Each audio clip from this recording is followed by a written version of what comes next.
आज हम वर्कशीट 26 जे प्रक्रम में मानव श्वसन तंत्र के बारे में पढ़ेंगे।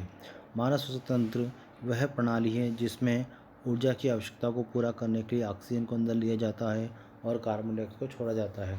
श्वसन तंत्र के जो अंग और उनके नाक एक होती है, इसमें एक जोड़ी छिद्र होते हैं जिन्हें हम नथुने कहते हैं, और इन छिद्रों में छोटे छोटे बाल होते हैं जो हमारे शरीर के अंदर रोगाणु, मिट्टी, धूल कण को जाने से रोकते हैं। साथ ही साथ ये यहाँ पर श्लेष्मा होती है जो हवा को आर्द्रता या नमी प्रदान करती है।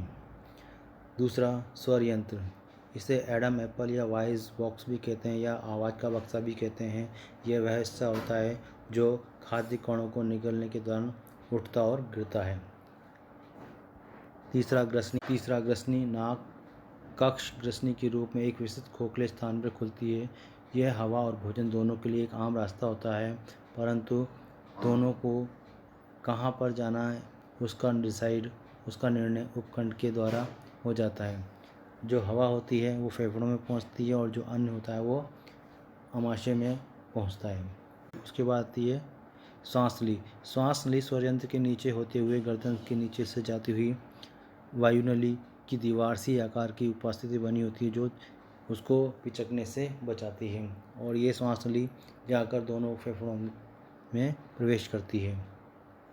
क्योंकि ये श्वास नली जो होती है आगे दो भागों में बढ़ जाती है। श्वसनीय, ये श्वसनीय जो होती हैं प्रत्येक फेफड़ों में पहुंच जाती हैं और प्रत्येक फेफड़ों में पहुंचकर विभिन्न प्रकार का जाल बना लेती हैं। ये श्वसनीय द्वितीयक और तृतीयक श्रेणी यानी 2 बार और छोटी छोटी या 3 बार और छोटे छोटे या पतली पतली नलिकाओं में विभक्त होकर पूरे फेफड़ों में पहुंच जाती हैं।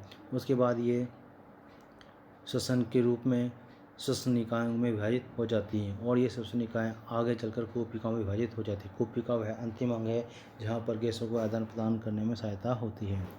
कूपिका पतली दीवारों और एकल सेल से बनी गुब्बारे जैसी सूक्ष्म रचना है जो वायु से भरी होती है, और ये वायु यहाँ पर उपस्थित रक्त कोशिकाओं में आदान प्रदान होती है।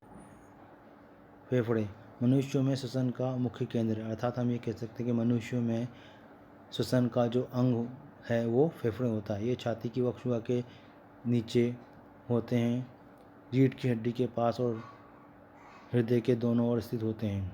ये स्पंजी रूप में होते हैं जो मुख्य रूप से रक्त से और वायु से गैसों का आदान प्रदान में सहायता करते हैं।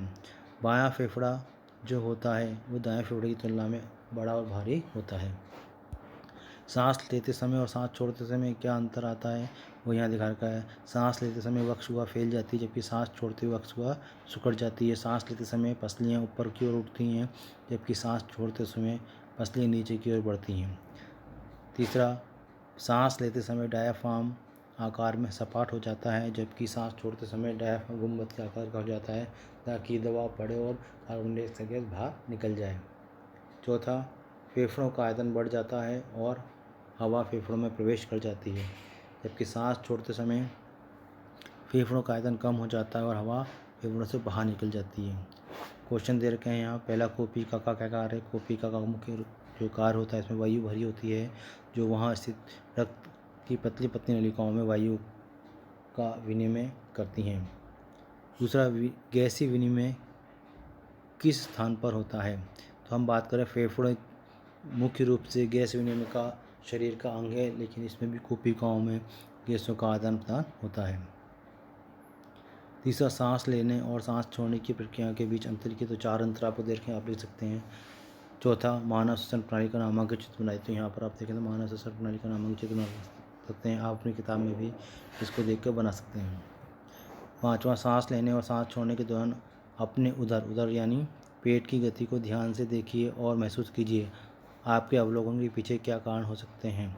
आप अपनी सांस लीजिए और देखते रहिए, छोड़ते रहिए, क्या क्या आपके शरीर में परिवर्तन आते हैं उनको आप महसूस कीजिए और उनको लिखिए। पढ़ते रहिए आगे।